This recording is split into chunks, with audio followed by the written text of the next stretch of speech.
Hello friends, I'm Natalié Beauté, and today I would like to talk about one very interesting classical fragrance from the early 80s, Vanderbilt by GLORIA Vanderbilt. This fragrance has been created and launched on the market in 1982 by one of the greatest perfumerists ever, Sophia Groisman. Yes, Sophia Groisman. I like very much her fragrances. I can truly tell you with a hand on my heart that I am her great appreciator. And when I'm browsing to my perfumes, I see that most of them are created from Sophia Groisman. And this one too. Typical representative of the 80s, more precisely early 80s. This fragrance is very rich, has very rich pyramid. It's representing one interesting portrait of the woman of the 80s. Through woman, different woman, exactly really the woman of the 80s. These fragrances, which are the generation of 80s, they have very rich pyramid. One of their main characteristics is the high percentage of oils, of perfume oils, natural. What do I mean?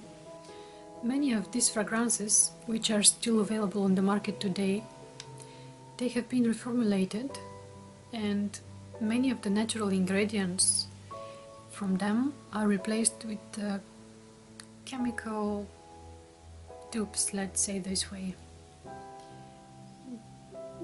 Of course, they smell almost same way, but still some brands, they somehow manage to keep the original character and the original scent. GLORIA Vanderbilt is one of them. It smells very deep, smells very beautiful, stays for hours. This perfume is a representative of the real femininity. So every lady must have this scent. I can understand when girls from, let's say, who have been born in the 90s, they would try this perfume and they would say, what is this? This is old perfume. This smells too much. This is very deep. No. This is heavy. This is not for me. Okay, they can say that it's heavy, but they say it in a way like it's not possible to wear, like it's something, so many notes, compilation of so many notes, they smell like old grandma's perfumes. No. I can say, and I have to say that in this kind of description which they're giving, actually there is one benefit. This means that this perfume is very rich of natural ingredients. It smells natural, smells very nice. It's rich, it's really rich. It has complicated and sophisticated character. Despite of so many ingredients and notes, but in different proportions between them. Exactly these differences makes this perfume with particular character. What I want to say, being so long years on the market already, this perfume still doesn't have,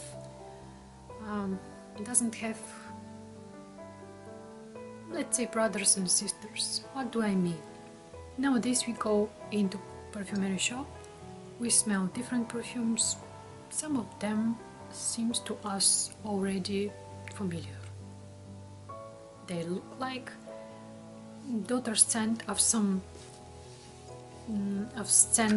very expensive perfume which has been on the market so long time, but you cannot find this kind of dupes, let's say, for perfume like GLORIA Vanderbilt, for perfume like Spellbound. Maybe there is some similarity because the parent company is Elizabeth Arden, so there can be some variations. But I'm talking about the perfumes which parent company is not Elizabeth Arden. Anyway, what is the pyramid? What is the pyramid of this perfume? Let's see what is the original description. Top notes: aldehydes, pineapple, orange blossom, lavender. Green notes: bergamot. Middle notes or heart notes: carnation, tuberose, orris root, jasmine, ylang-ylang rose. Base notes: sandalwood, cinnamon, opoponax, musk, civet, vanilla, vetiver. Let's spray the perfume and let's see how it opens on the skin. With the initial spray,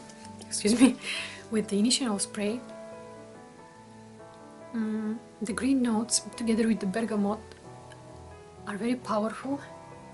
They give one very fresh splash, and immediately 1-2 seconds together with them is appearing one very sweet note. This is supposed to be the pineapple with the orange blossom, but for me this is purely the orange blossom.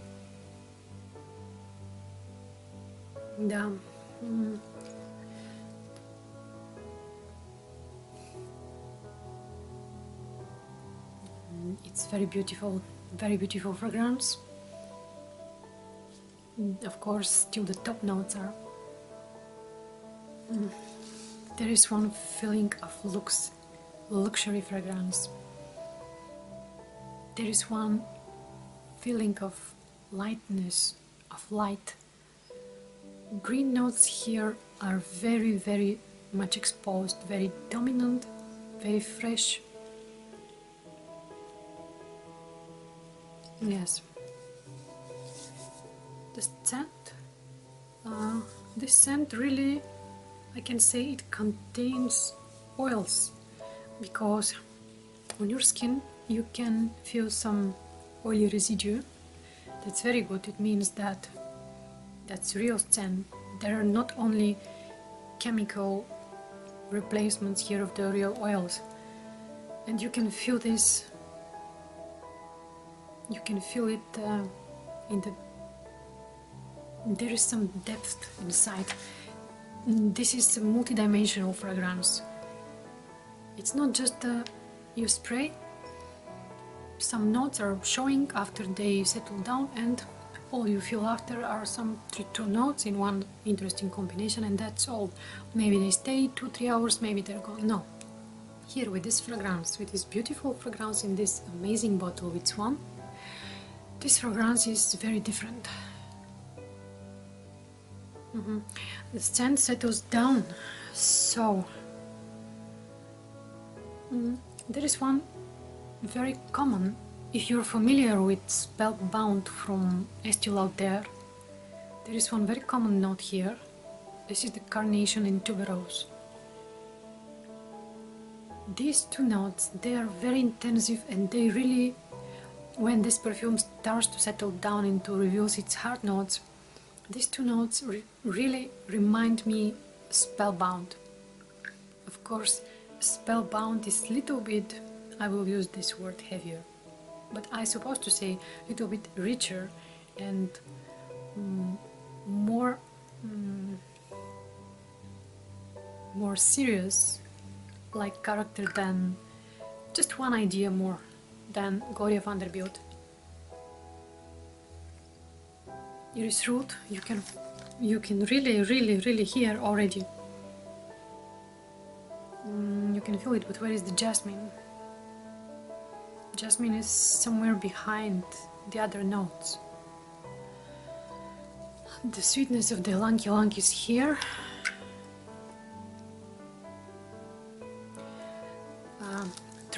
Testing, but this is not test real. Trying this perfume from just sniffing from the bottle,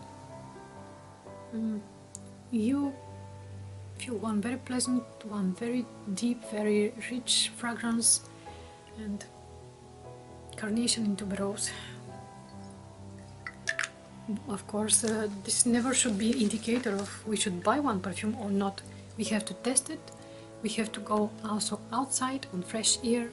Then the fragrance opens, then the fragrance develops together with the chemistry of our skin, our breathing fresh air skin. Then we can understand some perfume is for us or not. But let's come back on the topic. Yes, the fresh notes are still prominent. Yes, the fresh notes are still very dominant. Rose appears.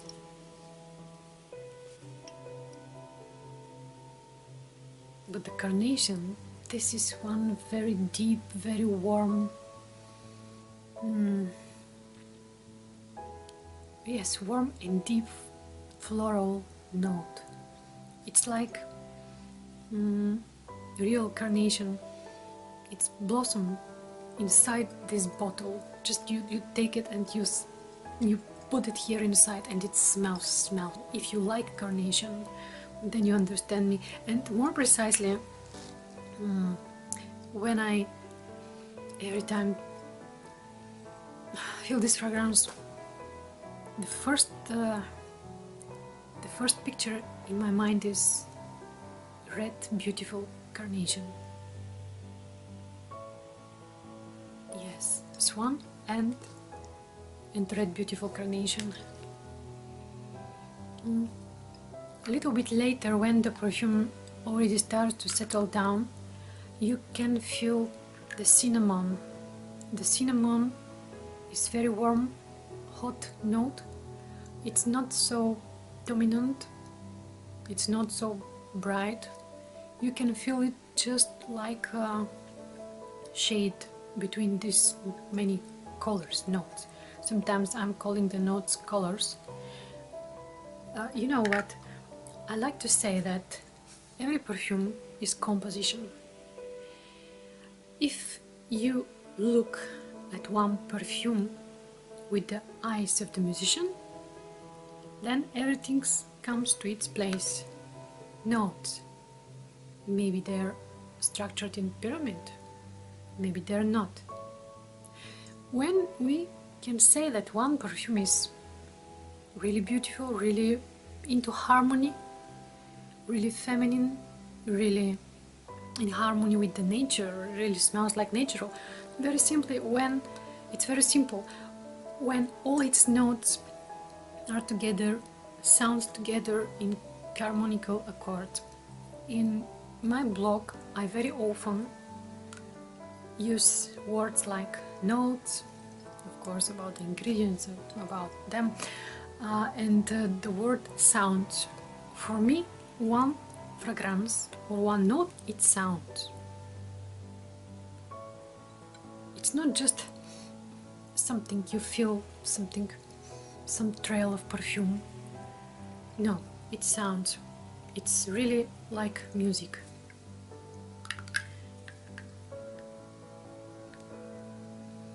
Yes, even going to the base notes, you still feel this deep, beautiful, vivid red carnation.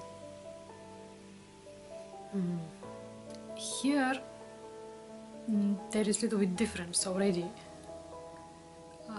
from Spellbound. It no longer reminds you Spellbound, except just for the carnation.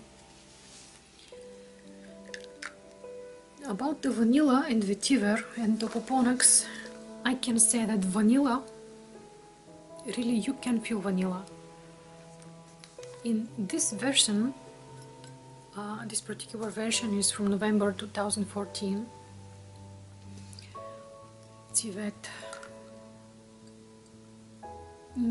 You cannot feel this civet which you're feeling in one original bottle from 80s. No, it's no longer the same. I say again, maybe some companies are managing still to use somehow this kind of ingredients, but most of them are already chemical replacements of the original ingredients. For example, oak moss, tree moss. Why? Because they say For example, old moss or tree moss, they're causing allergies in some people. Okay, they find some reasons why they are replacing, but in this case the perfumes are no longer in the same way. Something very deep and very true is missing from their character. You can see this in many popular fragrances. What is missing in them? It changes their personality. It's missing their soul. They no longer smell so deep and so nice even hours later.